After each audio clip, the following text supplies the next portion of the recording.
Dans la saison 1, nous avions laissé Awad avec Sherzayed bin Sultan Al Nahyan et sa prise de pouvoir sans effusion de sang et sans coup férir. Retrouvons-le maintenant.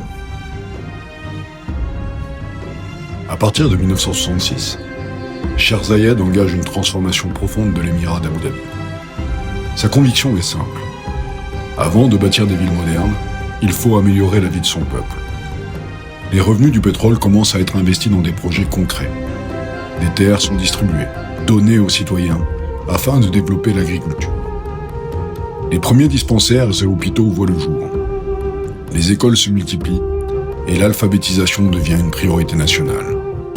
À Al Ain, comme à Abu Dhabi, les anciens forts, les oasis et les villages commencent à être liés par une même vision du développement. Cette période est également celle de l'exploration pétrolière intensive. L'activité économique attire des milliers de travailleurs venus de l'étranger. La demande de logement est telle que les rares hôtels affichent complet en permanence. Certains vont jusqu'à louer des couloirs ou à faire partager les chambres entre plusieurs clients. L'invention du Airbnb avant l'heure. Dans le même temps, de nombreuses familles émiriennes envoient leurs enfants étudier à l'étranger, notamment en Europe et dans les pays voisins du Golfe. Une nouvelle génération se prépare à construire l'avenir du pays. Sherzayed comprend que la véritable richesse d'une nation ne réside pas uniquement dans son pétrole, mais dans l'éducation, la santé et les opportunités offertes à sa population. Comme aime le rappeler Awad, avant de construire des tours, il fallait construire des hommes. C'est sur ces fondations humaines que naîtra, quelques années plus tard, la Fédération des Émirats Arabes Unis. Avec le progrès, quelques aéroports, plus dignes de l'époque de Saint-Exupéry que de l'aviation moderne, voient le jour au cœur du désert.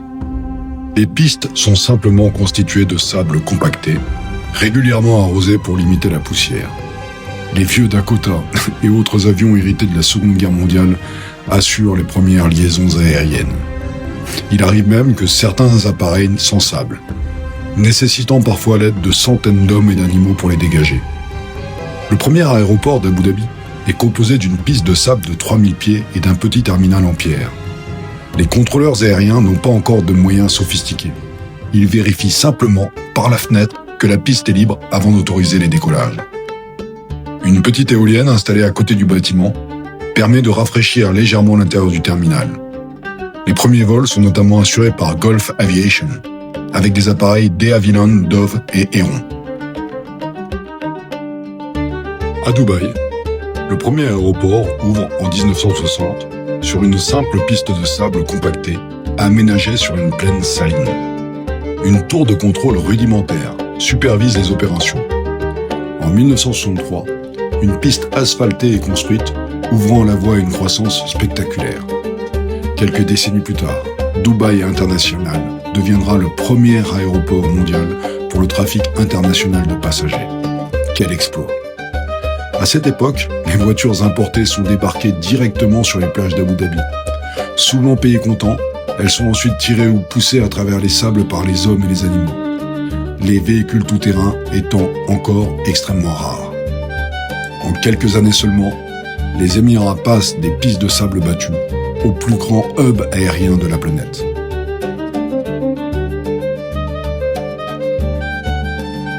En 1968, le Royaume-Uni annonce son intention de mettre fin à sa présence militaire dans le Golfe avant la fin de l'année 1971.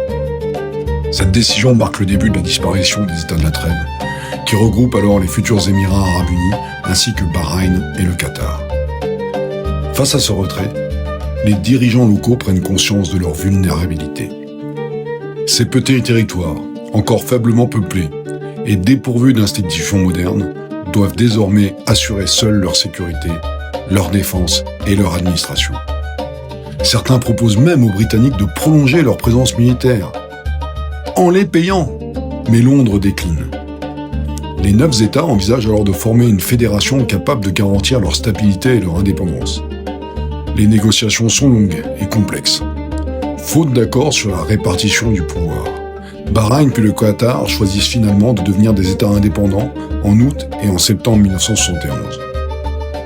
Sous l'impulsion de Sherzayed bin Sultan Al Nahyan et de Sheikh Rachid bin Saïd Al Maktoum, Les 7 émirats restants poursuivent néanmoins le projet d'union.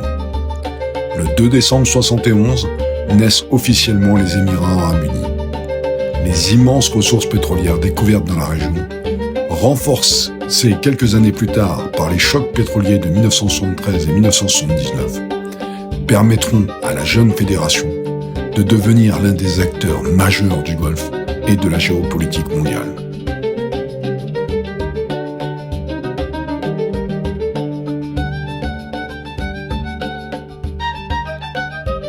Ainsi se termine cette deuxième saison. Si vous avez aimé, likez et partagez un maximum. Merci.